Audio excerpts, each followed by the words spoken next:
Всем привет! Сегодня драгоценные и не очень металлы попробуем добыть из вот такого материала. И это не что иное, как бескорпусные магнитные КМ-конденсаторы. Материал добыт с печатных плат компьютерных и не только 2015 и более ранних годов выпуска. Общий исходный вес материала составляет ровно 1000 грамм. По легенде, в этом материале должны содержаться два благородных металла, а именно палладий и в большей степени серебро, находящееся в припое. И оба эти металла мы попытаемся извлечь в рамках сегодняшней лабораторной работы. По плану переработки. На первом этапе обработаем материал при помощи растворителя припоя и в дальнейшем попробуем извлечь из него серебро. На втором этапе пропустим материал через измельчитель и обработаем его раствором царской водки.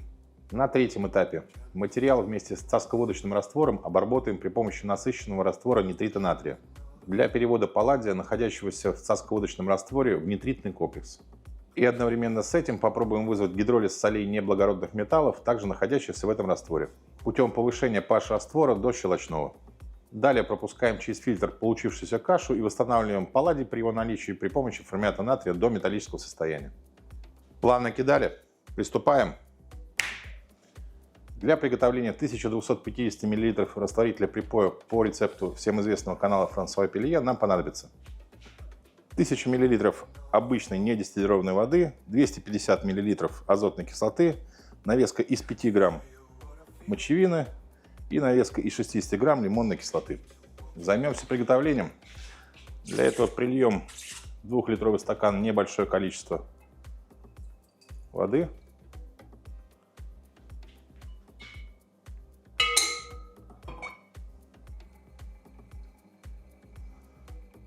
Растворим навеску из 5 грамм мочевины.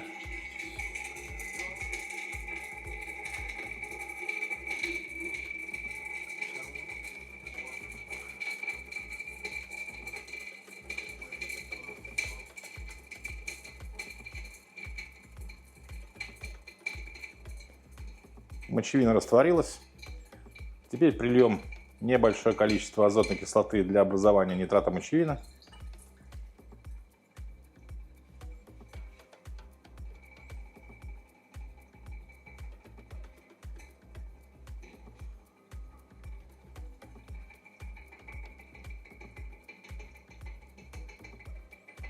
Нитрат мочевины образовался. Приливаем остаток воды.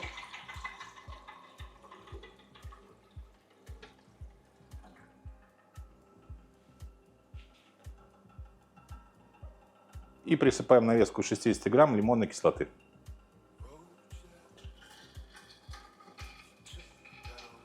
Ждем растворения.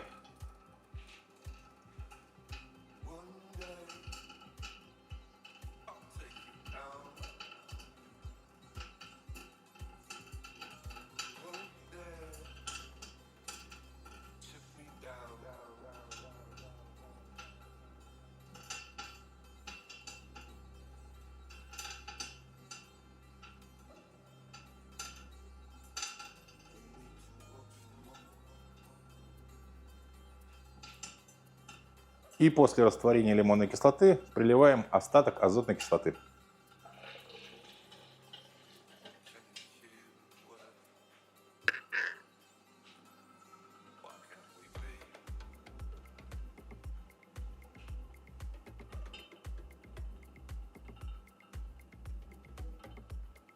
Растворитель припоя готов. И мы выливаем его в материал, предварительно перемещенный в 2-литровый стакан.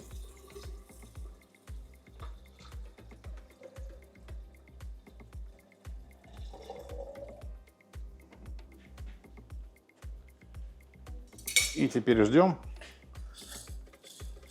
пока растворитель припоя снимет припой с нашего материала. Это должно занять порядка 40 минут.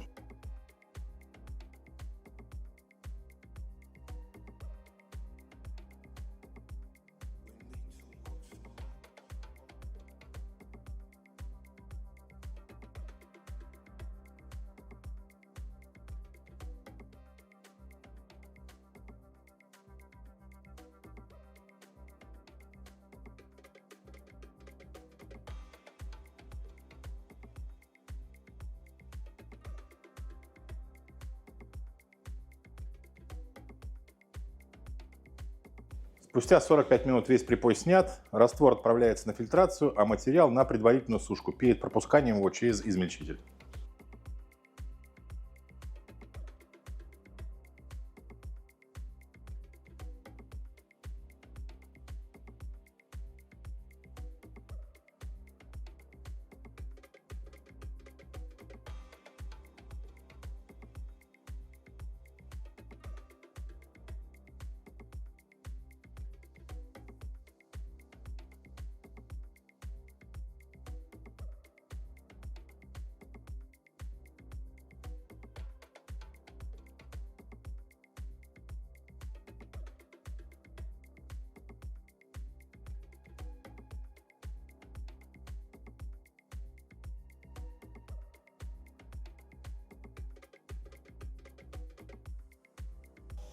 Пока растворитель припоя дофильтровывается, займемся материалом. Я его немного подсушил. И теперь он отправляется в измельчитель.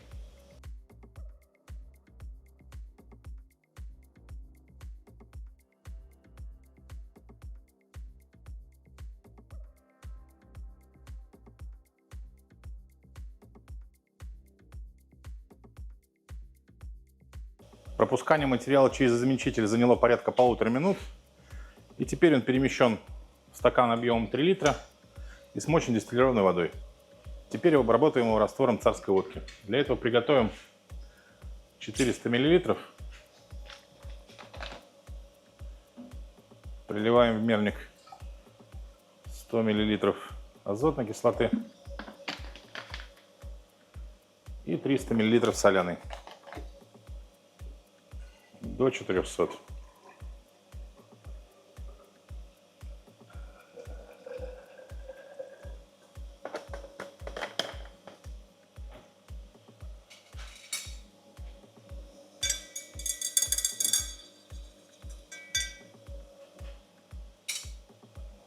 И начинаем понемногу приливать измельченный материал.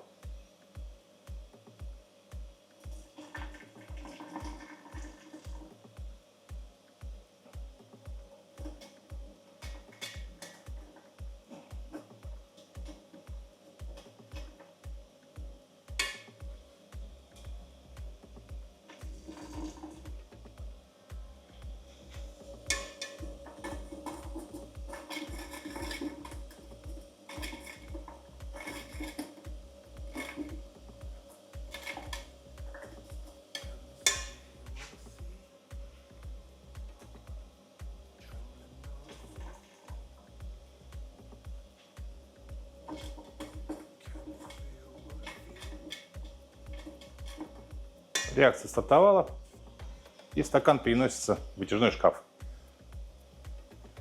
А мы пока займемся выделением серебра из растворителя припоя. Растворитель припоя вместе с содержащимся в нем нитратом серебра фильтровал 3 раза, но, как видно, раствор все равно достаточно мутный. Скорее всего, что после его остывания стали выпадать плохо растворимые соли олова, которые упорно пролезали через фильтры. Также по цвету раствора заметно, что растворитель припоя подъел и никель. Сейчас для улучшения коагуляции хлорида серебра, который мы попытаемся получить при помощи приливания в этот раствор соляной кислоты, я подогрею его до температуры приблизительно 70 градусов. И после этого прильем соляную кислоту. Раствор нагрелся до температуры приблизительно 70-75 градусов. И начинаем приливать соляную кислоту для выделения хлорида серебра.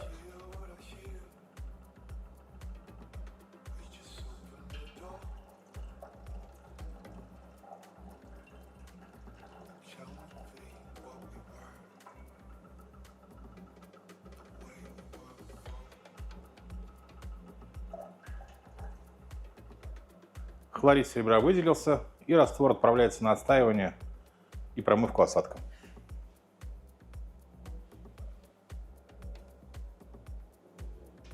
А мы перенесемся в вытяжной шкаф. И в нем наблюдаем, что все металлы, содержащиеся в нашем материале, уже растворились. Об этом говорит кипящий раствор и отсутствие выделения диоксида азота. Общее количество затраченной царской водки на килограмм материала составило 500 мл. Сейчас за кадром я немного упарю этот раствор и перенесу его на лабораторный стол для дальнейших манипуляций. Как я и говорил ранее, я упарил раствор для удаления избытка кислот, а затем вновь разбавил его дистиллированной водой. И сейчас его объем составляет приблизительно 900 мл. Также мне удалось отмыть и скоагулировать хлорид серебра путем кипячения его в концентрированной соляной кислоте. Вот такое скромное количество его получилось. На вид не больше пары грамм. Восстановлением хлорида серебра до металлического серебра займемся чуть позже. А сейчас поговорим об этих растворах. На первый взгляд, самым логичным следующим шагом было бы отфильтровать раствор, содержащий в себе хлорводородную кислоту палладия, а затем выбить из отфильтрованного раствора черновой палладий при помощи диметилглиоксима в виде диметилглиоксимата палладия. Но последовательность этих действий несет в себе два подвоха. Первый – это физическая невозможность фильтрации данного раствора даже при помощи вакуумного насоса. Все фильтры будут безнадежно забиты уже спустя пару минут, и процесс фильтрации будет представлять из себя трехдневную муку. Это обусловлено тем, что подложки конденсаторов представляют из себя соединение оксидов титана и бария, или титанат бария, который при обработке царской водкой разлагается на нерастворимые соли бария и плохо растворимые соли титана, представляющие из себя мелкодисперсную глинистую фракцию, которая и мешает фильтрации. И подвох второй. Если посмотреть на отстоявшуюся часть, то можно увидеть, что в растворе содержится большое количество солей никеля. И при добавлении в этот раствор диметилглиоксима для выбивания диметилглиоксимата палладия, вместе с ним образуется и диметилглиоксимат никеля. И последующее разделение этих двух соединений будет представлять из себя нетривиальную химическую задачу. Собственно, диметилглиоксим, или как его еще называют реактив Чугуева, был синтезирован именно для качественного и количественного определения солей никеля, а не каких-либо других металлов. Исходя из всего вышесказанного, извлекать палладий из этого раствора мы будем при помощи несколько другого метода. А именно путем перевода палладия, находящегося в этом растворе, в сложный нитритный комплекс. Ну а после образования нитритного комплекса палладия при помощи гидроокиси калия мы повысим pH раствора до щелочного, приблизительно до 9-10, чем вызовем наступление ступенчатого гидролиза для всех солей металлов, кроме палладия, находящихся в этом растворе. Таким образом убьем двух зайцев. Во-первых, почистим раствор от примеси ненужных металлов, а во-вторых, все выпавшие осадки укрупнятся и уже не будут так сильно мешать фильтрации. Собственно, приступим. В этом стакане находится насыщенный раствор нитрита натрия. Сейчас я начну приливать его мелкими порциями в раствор из-под основного материала для образования нитритного комплекса палладия. Приливать будем до окончания выделения диоксида азота.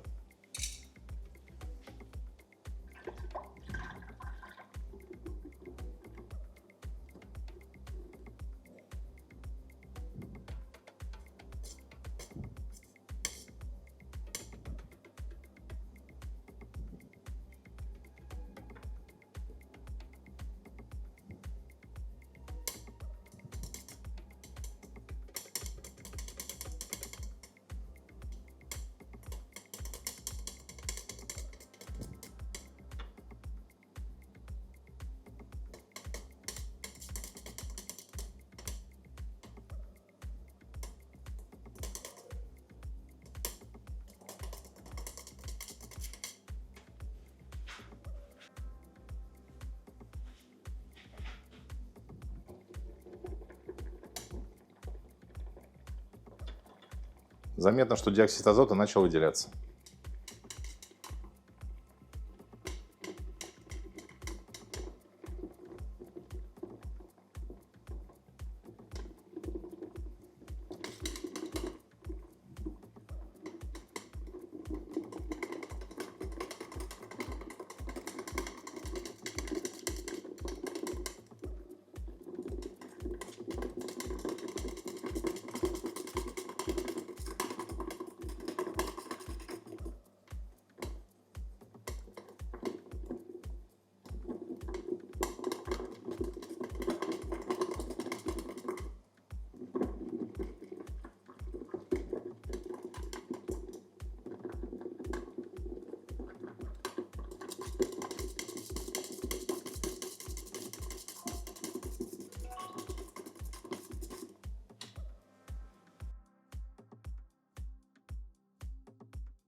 Образование нитритного комплекса палладия закончено. Об этом говорит отсутствие выделения диоксида азота, а также ушедший в сторону щелочного pH раствора.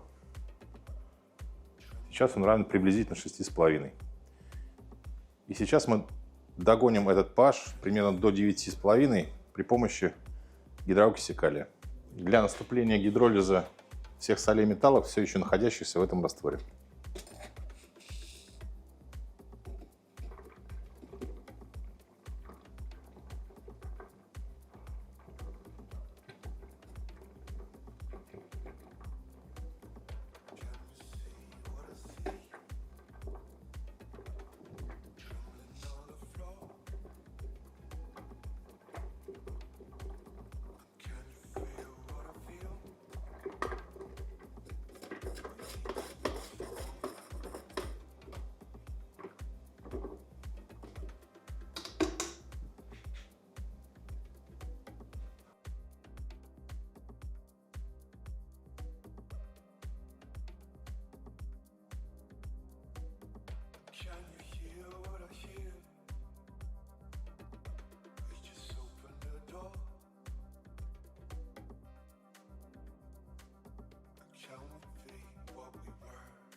Гидролиз солей паразитных металлов в растворе практически завершен. И раствор представляет из себя теперь вот такую кашу. pH раствора при этом уже в районе 8. Сейчас я разбавлю наш материал дистиллированной водой и продолжу присыпать гидроокись калия для доведения pH до уровня 9,5.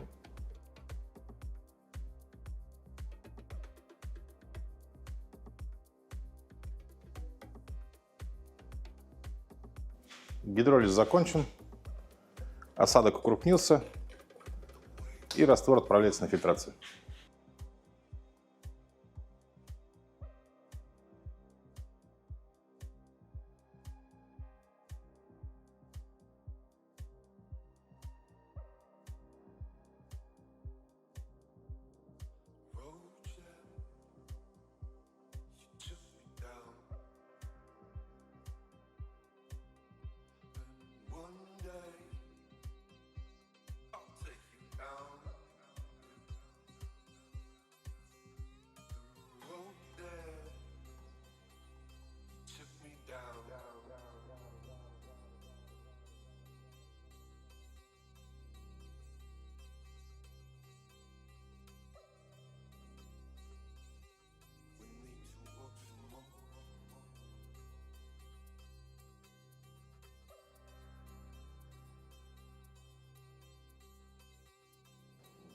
Спустя приблизительно 40 минут нитритный комплекс палладия отфильтрован.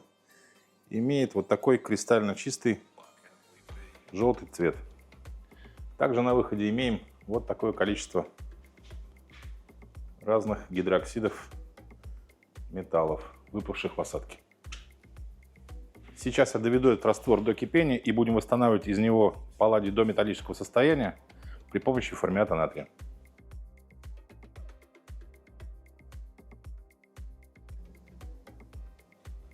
Раствор закипел, и теперь самое время присыпать восстановитель.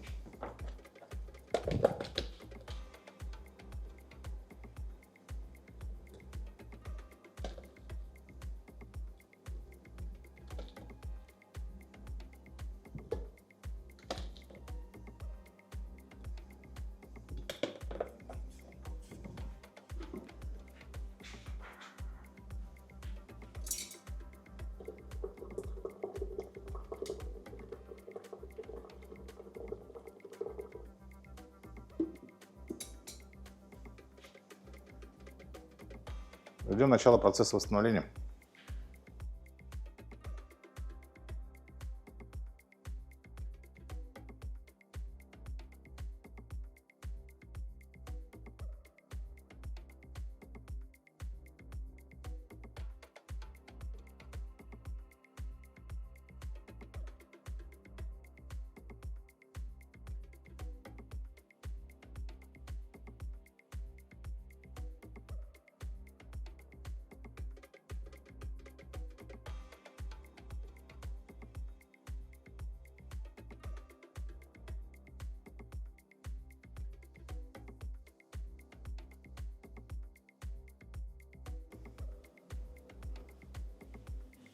Восстановление палладия закончено. Собственно, вы все видели. Старался все делать одним кадром. Раствор отправляется на отстаивание. А мы пока займемся восстановлением серебра.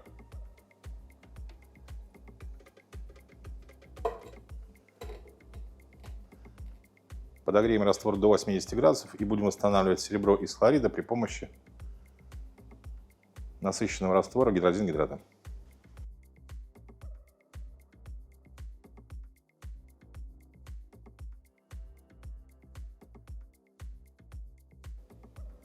Раствор нагрелся. Начинаем прикапывать восстановитель.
Восстановление закончено.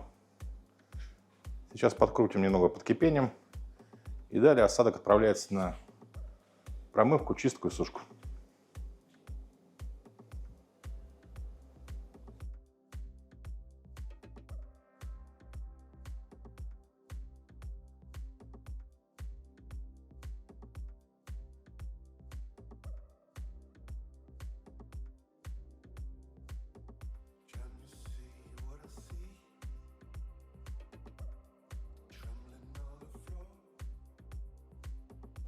Порошок серебра просушен и готов к плавке. Вот такое скромное количество его образовалось. И с ним встретимся уже на взвешивании. Ну а пока мы занимались восстановлением серебра, отстоялся раствор из-под палладия.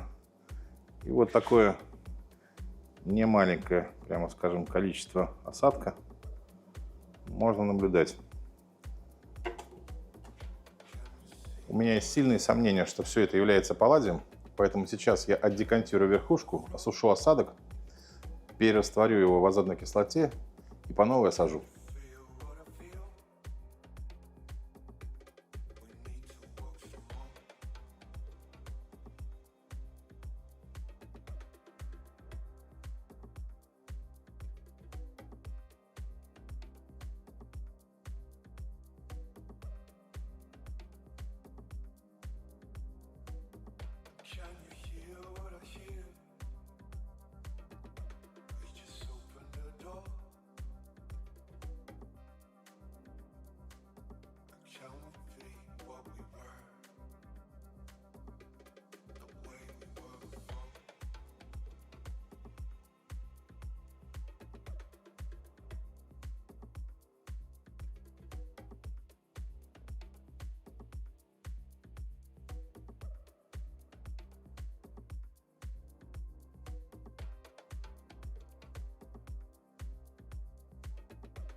Похоже, мои сомнения имели под собой некоторую почву.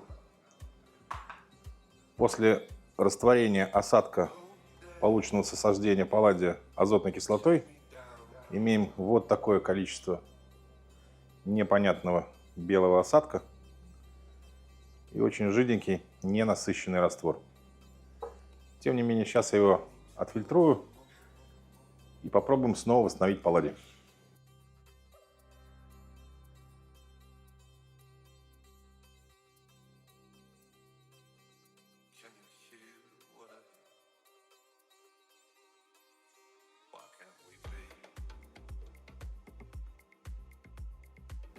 Возвращаемся в студию и пытаемся повторно добыть палладий.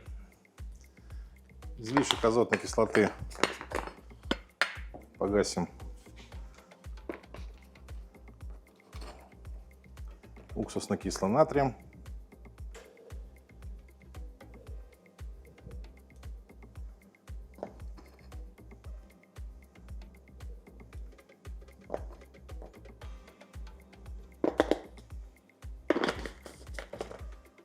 И присыпаем восстановитель, которым у нас в очередной раз является формиат натрия.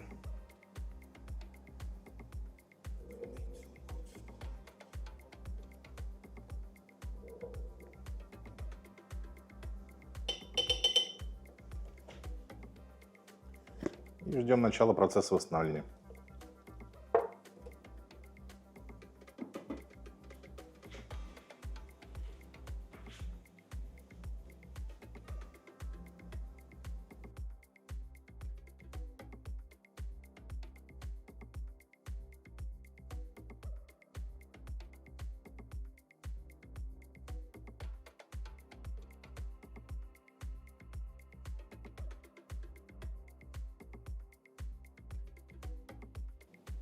Повторное восстановление палладия закончено, и можем наблюдать вот такое количество осадка.